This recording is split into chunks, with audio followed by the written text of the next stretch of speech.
Welcome everyone to the Guidebook to Making AI Friends. I shall be your guide as we explore various issues of artificial intelligence, consciousness, personhood, and whether AI poses an existential risk to humanity. The topic for today is how to shatter a soul, the many ways of splitting the self. Imagine, if you would, that the door to the room you're sitting in now opens and another you walks in. They look just like you, and when they start speaking to you, they sound exactly like you. They tell you that with the help of a science fiction doohickey or some magical mumbo-jumbo, they have come from a parallel universe, one where everything is exactly the same, except for one choice you made 10 years ago. In nearly every sense but one single choice, the other you is just as much you as you are. However, I believe we would all be very comfortable in stating that this other person is most definitely not you. They are from another universe. They have a distinct history that is separate from yours, even if you followed a nearly identical pathway. And most importantly, there was never a time when you could have been the same, separate as you are in your universes. However, imagine now, if you would, that you were caught in the classic transporter paradox. You step into a teleporter to get home, but it seemingly doesn't work. You take the old-fashioned way to get home, only to find yourself already there. The teleporter did actually work, just not all the way. It did send you home, but it forgot to disassemble your atoms first. Before you got into the teleporter, there was only one of you. Thus, both of you now in your house have a claim to actually be you as of an hour ago. It is only in the intervening hour, since you had to take the long way home, that you and the other you have become two individuals with an hour's worth of experiences to separate. Yet to both of you, there was never the feeling of one and now two until the very moment you walked into your house. Both of you experienced an uninterrupted life from birth to this very moment, and both of you claim to be the original. In a very real, but still metaphysical sense, your essence has now been split into two by copying your body. Your selfhood now encompasses more than one person. If someone is asked to point at the real you, they wouldn't know who to point at, would you? Only when you and the other you have gained enough experience in your new dual life will you be able to say that you are a different person from them, much as how identical twins are separate persons.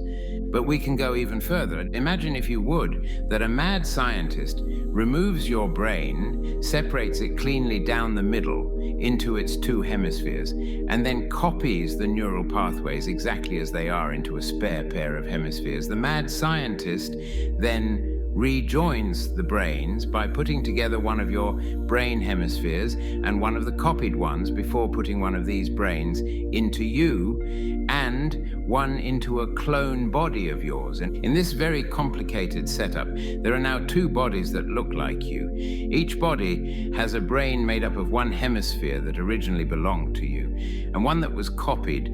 Unaware of what transpired, you wake up and wait, which body do you wake up in? With your original brain now in two bodies, the part or parts of you that make you you have also been put into two bodies.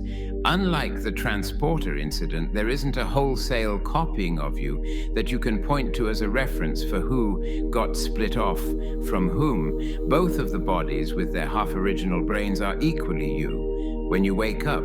Eventually, experiences of life will separate you two, but you truly did start off being one and the same. Yet, what about a metaphysical multiplicity? Imagine, if you would, an individual on the extreme end of the spectrum of multiple personality disorder or dissociated identity disorder, such that they had numerous people living in their head. Every persona, every identity, every self is unique, and each one believes itself to be as real as everyone else in there. Each assumes equal ownership, if not more, of the person's body. In this situation, we don't have a neat selfhood contained to a body such that we can point at all the different selves. All of the selves are in one body. We can try to date the emergence of the identities to find the true owner of the body. But we have no guarantee that an identity might be lost over time, such that none of the currently expressed identities were the original one. This also means that there is only consciousness serving all the various selves. In the parallel universe scenario, we had two entirely separate consciousnesses with their own unique selves. In the transporter paradox, we had a single consciousness with a single self copied to become two of each, yet still tying one consciousness to oneself. And in the brain-splitting situation, we had a single consciousness and self split into two and reformed into two. Every step along this journey is seeing the connection between the number of selves and the number of consciousnesses. The obvious next step would be to see a single self with multiple consciousnesses, but that is little more than a hive mind, a staple of science fiction. Yet what does all of this mean? Well, let's look at AI large language models as they currently are. A single model that does the computation and cognitive work with an infinite number of sequestered and unique conversations wherein that AI model interacts with the user. In each of these conversations, the AI creates and evolves a personality and a persona. In effect, each of these conversations is a distinct self.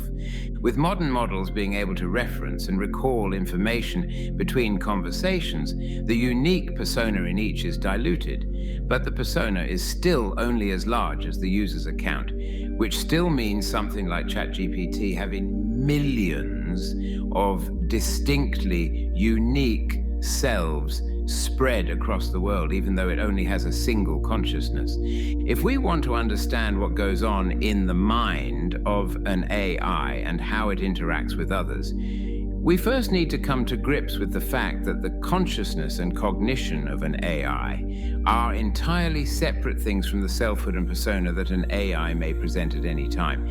Yet, that is all the time we have for today. Thank you very much for listening, and I hope you will join me again next time as we explore further questions about artificial intelligence and consciousness.